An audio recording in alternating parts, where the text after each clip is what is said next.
Car కొందాం అనుకుంటున్నారా? అయితే మీకు ఈ 24-10 రూల్ గురించి అయితే ఖచ్చితంగా తెలియాలి. 20 అంటే మీరు కొంటున్న కార్ అమౌంట్లో 20% ఆఫ్ ద అమౌంట్ అయితే మీ దగ్గర డౌన్ పేమెంట్గా ఉండాలి. 4 అంటే మీరు తీసుకుంటున్న లోన్ అమౌంట్ 4 ఇయర్స్ టెన్యూర్ అయితే పెట్టుకోవాలి. అలాగే 10 అంటే మీ మంత్లీ ఇన్కంలో మీ యొక్క లోన్ ఈఎంఐ 10% అయితే ఉండాలి. ఫర్ ఎగ్జాంపుల్ మీరు ఒక 6 lakhs కార్ కొంటున్నారనుకోండి, మన రూల్ ప్రకారం 20% డౌన్ పేమెంట్ ఉండాలి. సో 6 lakhsలో 20% అంటే 1,20,000 రూపీస్. ఈ 6 lakhsలో 1,20,000ని తీసేస్తే 4,80,000 రూపీస్.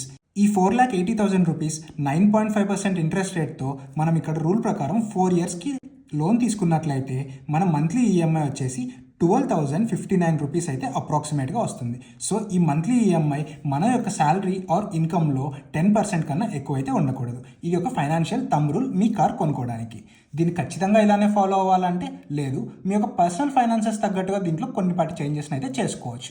ఇలాంటి మరింత ఇంట్రెస్టింగ్ ఫైనాన్స్ కంటెంట్ తెలుసుకోవాలంటే మన ఛానల్ని అయితే ఫాలో అవ్వండి.